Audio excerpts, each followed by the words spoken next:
Good morning student. आज हम पढ़ेंगे 11th बायोलॉजी का chapter first, the living world. Now start. Life is a unique complex organisation of molecules that express itself through chemical reaction which lead to growth, development, responsiveness, adaptation and reproduction। Life या जीवन जीवों का अनूठा लक्षण है जिसमें जो complex संगठन होता है या जटिल संगठन होता है अणुओं का, जो विभिन्न रासायनिक क्रियाओं के द्वारा अपने आप को प्रदर्शित करने का प्रयास किया जाता है, जिसमें शामिल है वृद्धि, विकास, responsiveness, adaptation and reproduction.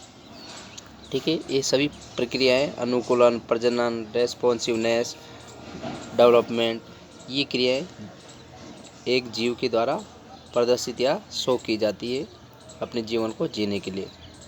Next है the object exhibiting growth, development, reproduction, respiration, responsiveness and other characteristic of life are designated as living being. और वे सभी वस्तुएं या जीव जो वृद्धि, विकास, प्रजनन, श्वसन, उत्तरदायित्व और अन्य लाइफ से रिलेटेड कैरेक्टर, विशिष्ट प्रकार के कैरेक्टर या लक्षण शो करते हैं, वो एक लिविंग बीइंग या जीव के अंदर इंक्लूड किया जाता है उसको।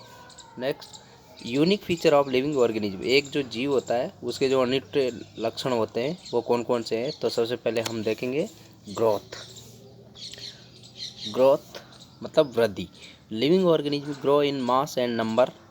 जीव वृद्धि करता है अपने द्रव्यमान में और संख्या में। मास मतलब अपना भार बढ़ाता है। अब ये भार किस लिए बढ़ता है, क्योंकि उसकी बॉडी के अंदर जो सेल होती है उसमें डिवीजन होता है या डिवाइड होती है और उनकी संख्या बढ़ने से उसके द्रव्यमान में या भार में वृद्धि होती है। ठीक है। Next, a multicellular organism increase its mass by cell division. एक बहुकोषीय जो जीव होता है अपने भार को सेल डिवीजन द्वारा बढ़ाता है। In plant growth continuous through out the life. परंतु आपने देखा होगा बच्चों, एक जो पादप होता है उसके पूरे जीवन भर वृद्धि चलती रहती है, परंतु ऐसा जंतुओं में नहीं होता।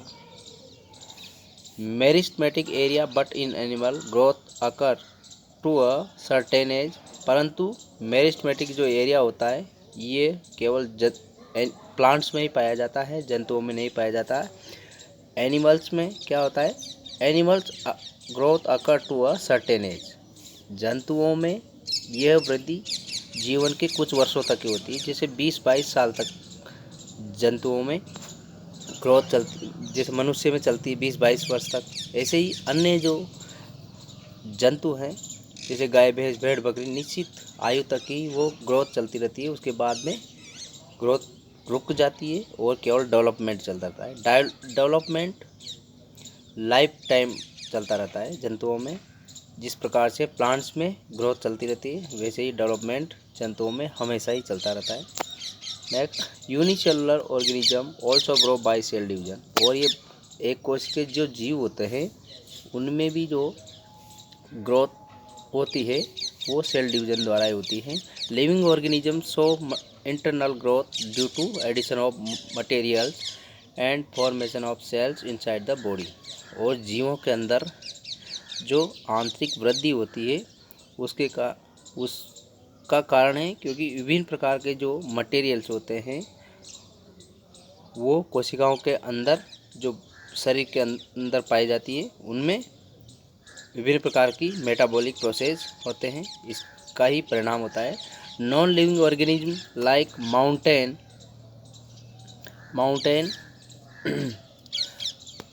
boulders, crystals also grow but due to addition of similar materials so their outer surface।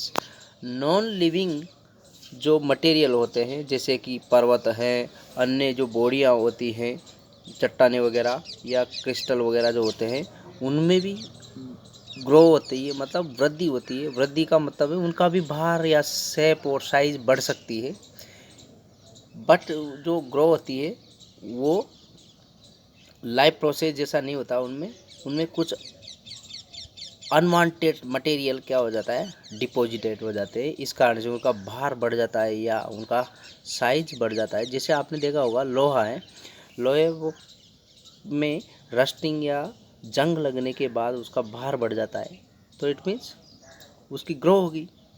Grow का मतलब है वो चल फिर नहीं रहा है, वो केवल उसका भार बढ़ रहा है।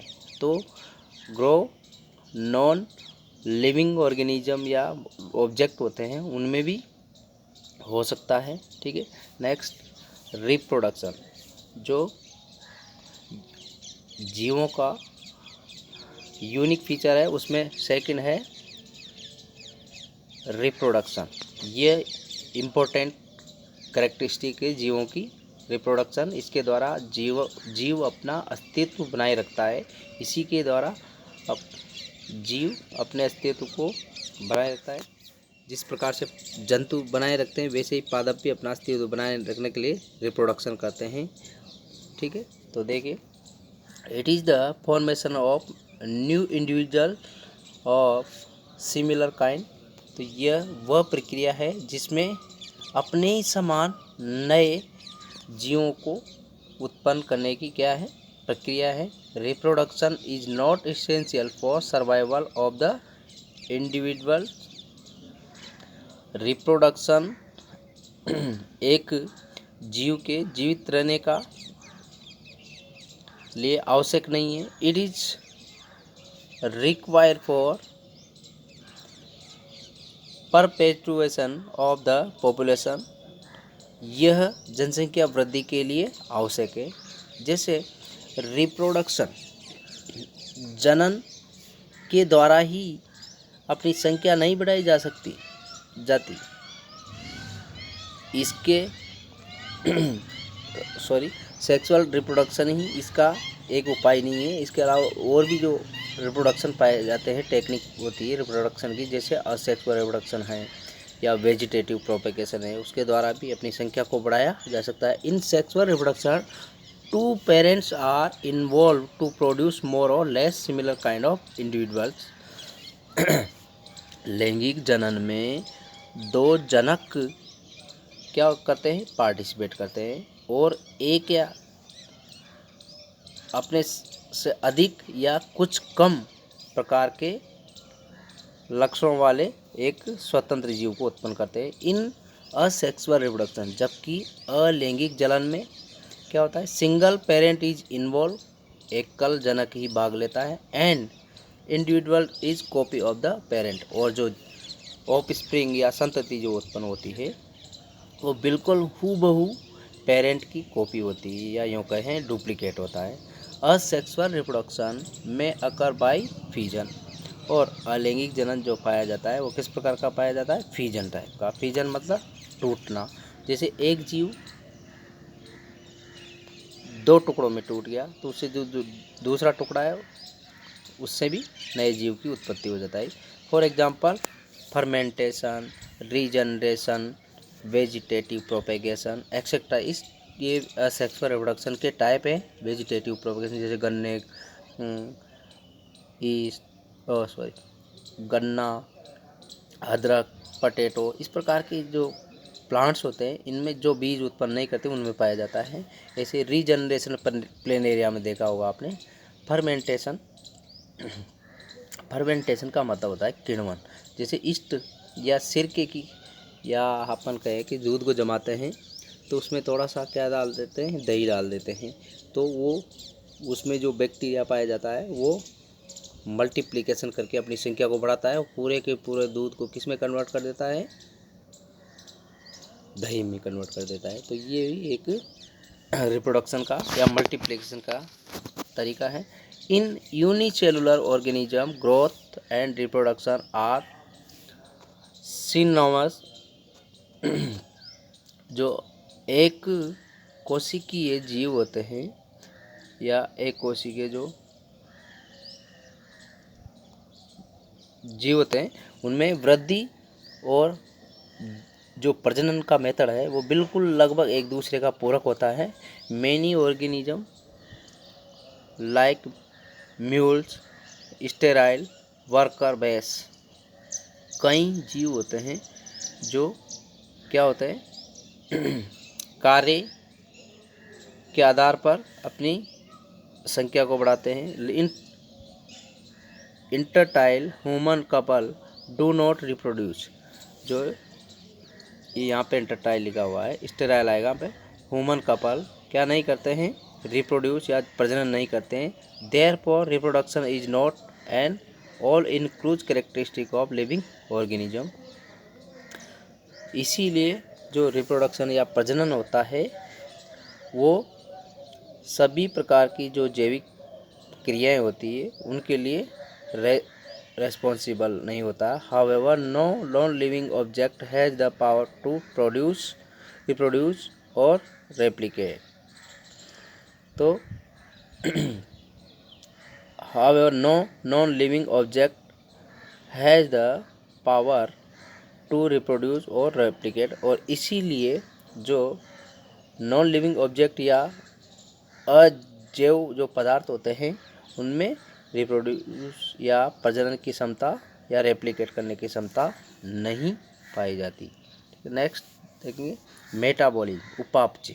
उपापचय होता है बच्चों जो कॉम्प्लेक्स ऑर्गेनिक मटेरियल होते हैं उनमें विभिन्न प्रकार के प्रोसेस बायोकेमिकल्स द्वारा उनको सिंपलेस्ट सब्सटेंस पे कन्वर्ट किया जाता है, उसको बोलते हैं उपापचय। ये हमारे बॉडी की जो सेल्स होती है उसी के अंदर इनको तोड़ा जाता है।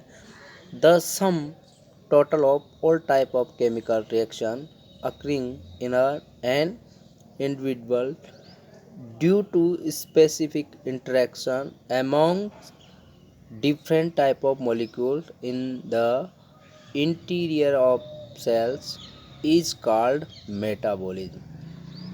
तो कुछ विभिन्न प्रकार की रासायनिक क्रियाएं होती है या विभिन्न प्रकार की सभी प्रकार की जो रासायनिक क्रियाएं होती है उन सभी का जो योग होता है, या यूँ कहे कि सभी प्रकार की रासायनिक क्रियाओं के मिलने से जो विशिष्ट प्रकार की अंतःक्रियाएं होती हैं, भिन्न भिन्न प्रकार के जो मॉलिक्यूल्स या अणु होते हैं उनको कोशिकाओं के अंदर तोड़ने के लिए उन सभी क्रियाओं को मिलाकर के किस नाम से जानते हैं हम, मेटाबॉलिज्म। ठीक है।